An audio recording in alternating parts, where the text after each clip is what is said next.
When it comes to Halloween decorations, Lakeland, Florida knows how to do it. So I'm on West Maxwell Street in Lakeland. Let's see how they do Halloween compared to East Maxwell.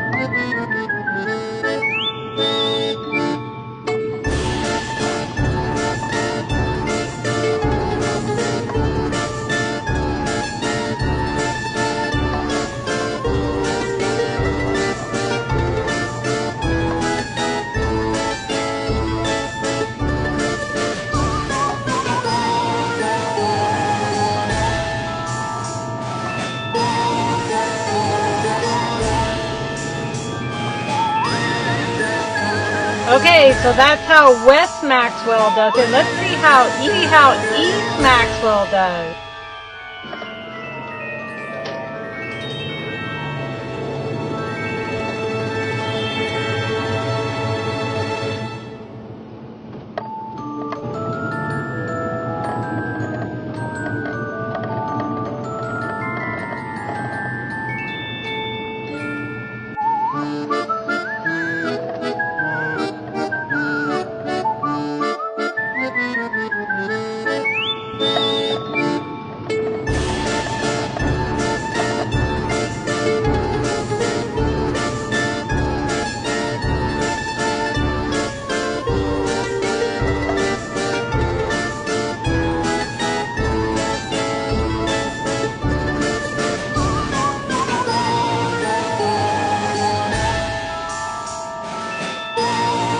Okay, you saw them both, East Maxwell and West Maxwell. Comment below and tell me which one you think did a better job with the Halloween decorations.